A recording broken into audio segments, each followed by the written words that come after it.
Hi, I am with Kenny Wall, and Kenny, you told me that you have a little history in the B-24s. Tell us about it. Well, the history, I flew 35 combat missions over Germany from Italy, up over the Alps in temperatures from -40 to -76 degrees at between 22 and 25,000 feet. 35 missions, combat. I flew other ones that we had abort and come back with the bombs in the bomb bay, which is a hairy situation. And I actually flew the plane because our pilot was kind of fussy. He wanted everybody to know what was going on. This one day, I taxied up the taxiway #1 to where our formation was finally assembled at the takeoff point. I was in the pilot seat, and we finally heard that we were going to have a general flying with us. I said, okay, fine.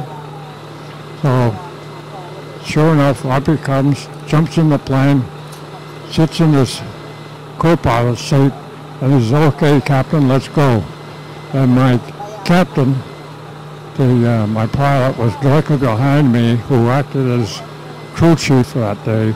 He says, okay, Kenny, do it. So, took off, assembled the formation, and headed off up to our target, which was Bratislava in Czechoslovakia, for a run over oil refineries and railroad assembly parts. There's a crossroad railroad, and dropped our bombs, flew all the way back, nice and like a milk run, more or less, and landed the plane. At the end of the runway, the general's jeep was sitting there. He got up out of the seat, and he was getting out of the down one step out in the flight deck to get out of the plane. And he turned around, he says, there was a nice flight, Captain. I turned to him and I said, Sergeant, to you. One of the crewmen had to grab him before he fell out of the plane. That was a real moment in my life. So, well, it was quite a plane. It brought us back with lots of times with very numerous holes. But I was the only one that had any kind of injury. In fact, finally I collected 4 Purple Hearts for the trips I made. And at the end of the war, well, let me ask you a question. When the Germans surrendered in Europe, what were your thoughts when you heard that the war in Europe was over?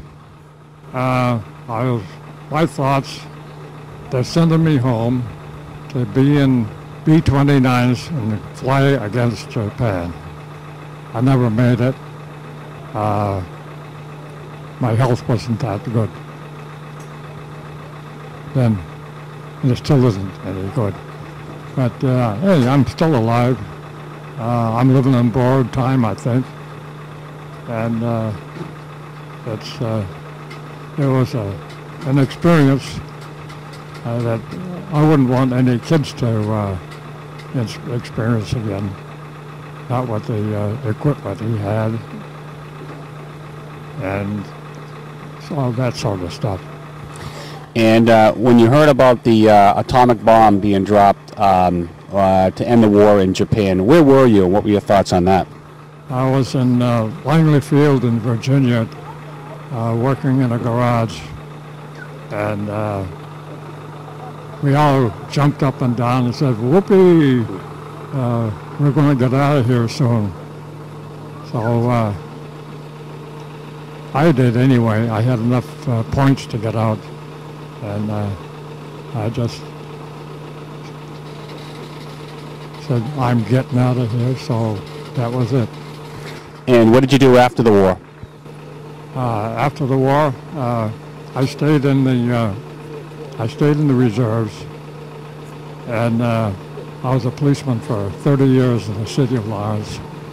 I retired in 1984, and as you can see, I'm living on borrowed time because a lot of those guys are long gone. Yeah, yeah. Anyway. Well, a member of the greatest generation, I want to thank you for your service. Well, I've read the books, and I agree with them. And it's a pleasure talking with you. And it's too bad my 2 grandsons aren't here.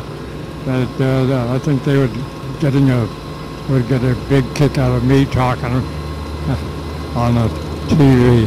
Well, give a shout out to your grandsons. What are their names? Let's see now.